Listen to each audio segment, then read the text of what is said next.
Hello everyone. So this is the video 4 for UART series, and today I am going to explain Verilog code for the receiver. Okay. So I have written this code already, and I am going to explain this code here itself. Okay. So first we need to write module name. So I have written here module UART receiver. Okay. And these are the input like clock, receipt, data in, and this is the output data out rx. So data out, output is 6 bit. Okay, because we are using data as in data, how many bit data we are using, 6 bit. That's why we are as a receiver output is 6 bit. Okay, and here at the receiver data in is 1 bit only, because we are taking input, receiver input serial wise, right? And serially how many bits, 1 bit. So that's why we are using data in 1 bit data in. Okay, so these are the input and output, and these are some registers which we are going to use. That's why I declare here present state, next state, and count. ये कुछ registers है. Okay, and these are some state.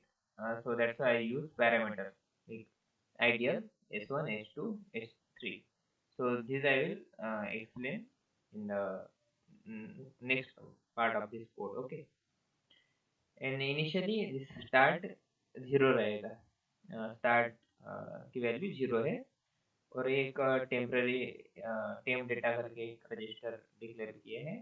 This is 9 bit register. Okay, because our complete our complete data which we are taking serially from the master, that is how many bit, that is 9 bit. So that's why we use this temp data 9 bit. Okay, and this is the packet data.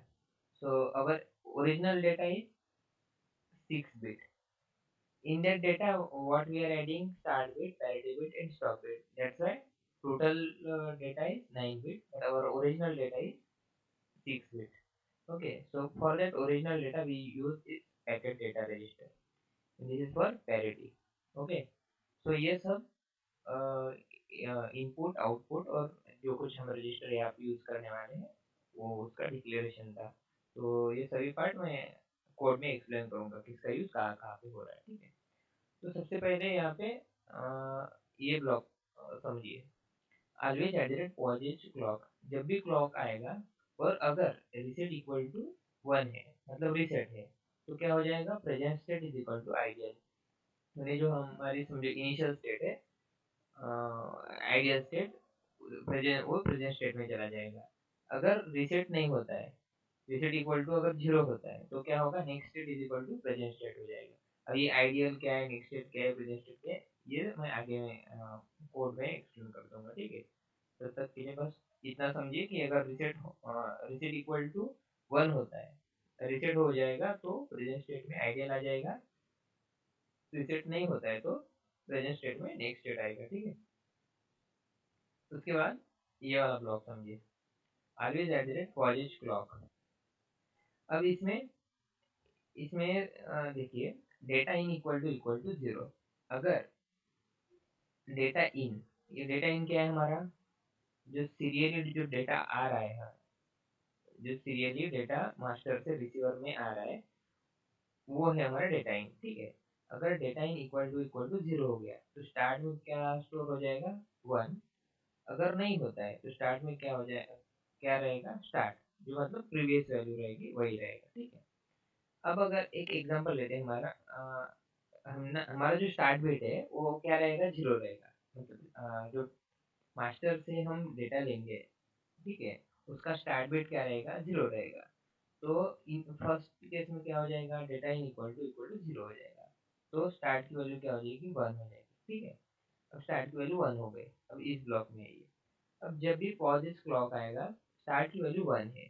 ठीक है, क्योंकि हमने consider क्या किया, data in equal to 0 है first bit, और start की value 1 हो गई. अब यहाँ पे है स्टार्ट इक्वल टू 1. ओके, अब स्टार्ट इक्वल टू 1, और इनिशियली समझो काउंट इक्वल टू 0 है, ठीक है, फर्स्ट केस हम कंसिडर किए, डेटा स्टार्ट इक्वल टू 1 और काउंट की वैल्यू है 0, तो काउंट लेस देन 9, मतलब ये कंडीशन ट्रू हो जाएगी, ठीक है, मतलब 0 इज लेस देन 9 मतलब कंडीशन ट्रू, ठीक है, 1 एंड 1 क्या हो जाएगा 1, अगर मतलब ये कंडीशन इफ के अंदर की कंडीशन ट्रू है तो ये वाली केस एग्जीक्यूट होगी, अगर नहीं हो ये अगर फॉल्स हो जाएगा तो ये वाली कंडीशन एग्जीक्यूट होगी, बराबर। तो अब इस केस में स्टार्ट इक्वल टू 1 है, काउंट इक्वल टू, ये भी कंडीशन सेटिस्फाई हो गई, इफ इक्वल टू मतलब अब इफ इफ इक्वल टू इसका जो आउटपुट आएगा वो 1 आएगा, तो ये वाले एग्जीक्यूट होगा, बराबर। तो अब इस इसमें क्या होगा, जो डेटा इन मतलब जो फर्स्ट बिट आई थी डेटा इन की क्या थी, हमारी 0 थी, तो 0 एलएसबी साइड में स्टोर हो जाएगा। तो जो टेम्प डेटा के एलएसबी साइड में कौन सा जो सीरियली जो डेटा आया था, ठीक है, वो हमारा स्टोर होते जाएगा। अब ये काउंट इक्वल टू 0 पे ये डेटा स्टोर हो गया, अब count equal to count plus 1, count का इंक्रीमेंट हो गया, ठीक है, और अभी काउंट की वैल्यू कितनी हो गई, समझो 0 प्लस 1 1 हो गई, काउंट इक्वल टू 1 हो गई, तो ये कंडीशन अब सेटिस्फाई होगी क्या, नहीं होगी। अब फिर से सेकंड सेकंड क्लॉक में फिर से चेक होगा, स्टार्ट इक्वल टू, अब फिर से यहाँ पे डेटा इन इक्वल टू 0, ये कंडीशन क्या, data in equal to data in, अब यहाँ पे कुछ भी आ सकता है, 1 आ सकता है, 0 भी आ सकता है, तब उस केस में फिर से स्टार्ट की वैल्यू चेक होगी, ठीक है, और अब ये काउंट का इंक्रीमेंट होते जाएगा, अब count equal to 0, count equal to 1 2 3 up to 8 तक ये क्या होते जाएगा, पूरे बिट्स को मतलब जो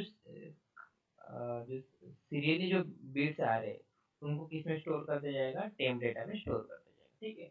अब लास्ट जब काउंट इक्वल टू 8 हो जाएगा, तब क्या होगा, काउंट इक्वल टू 8 पे जो टेम्प डेटा की वैल्यू है वो टेम्प डेटा ही रहेगी, ठीक है, ठीक है, ये क्या कब हुआ, जब काउंट इक्वल टू 8, मतलब ये क्या, यहाँ पे क्या हो गया, सभी के सभी जो सीरियल डेटा है हमारा, जितना बिट का था 9 बिट का था, तो सभी का सभी डेटा कहाँ पे स्टोर हो गया, टेम डेटा में स्टोर हो गया।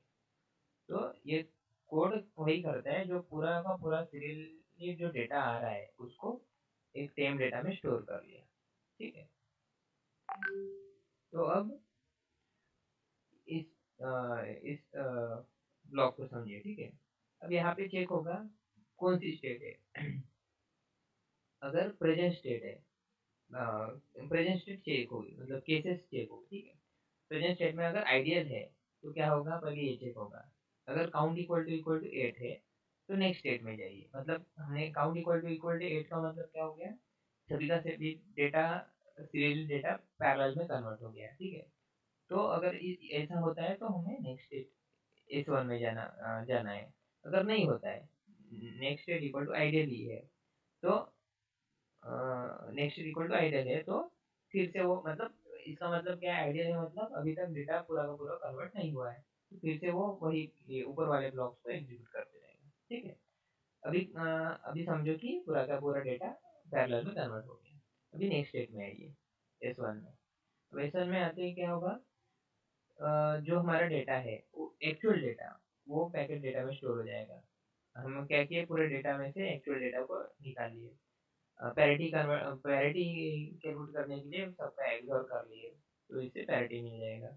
अब ये सब होने के बाद नेक्स्ट स्टेट में जाइए, next state equal to H2, तो H2 में आइए, ठीक है, आगे H2 में। अब यहाँ पे चेक होगा, अगर पैरिटी इक्वल टू टेम डेटा ऑफ 1, मतलब जो हमने डेटा सेंड किया था और जो हमने डिटेक्ट किया उन दोनों का पैरिटी अगर मैच होता है, तो ये नेक्स्ट कंडीशन, ये नेक्स्ट स्टेटमेंट एग्जीक्यूट होगा, ठीक है। तो अगर ऐसा होता है, पैरिटी मैच करता है दोनों का, तो क्या होगा, मतलब ट्रांसमिटेड और रिसीव दोनों का पैरिटी मैच करता है, तो क्या होगा, डेटा आउट रिसीव, मतलब जो आउटपुट रिसीवर का आउटपुट डेटा है उसमें क्या आ जाएगा, टेम डेटा 700, तो एक्चुअल जो डेटा अपने को चाहिए वो अब हम रिसीवर के आउटपुट में दिखा सकते हैं, अगर नहीं होता है तो ये केस एग्जीक्यूट होके एक अननोन डेटा दिख जाएगा, ठीक है। तो ये पूरा कोड हो गया हमारा रिसीवर का, यूएआरटी रिसीवर का। तो ऐसे हम नेक्स्ट वीडियो में देखेंगे कि बॉड रेट का कोड, और उसके बाद फिर देखा जाएगा इसको, अगर पॉसिबल हुआ तो इसको हार्डवेयर पे कैसे इम्प्लीमेंट करते हैं वो भी हम देखेंगे। ठीक है, तो एक आपके लिए टास्क है, इसको थोड़ा सिमुलेट करके देखिए और क्या क्या रिजल्ट आता है उसको चेक कीजिए। ठीक है, थैंक यू।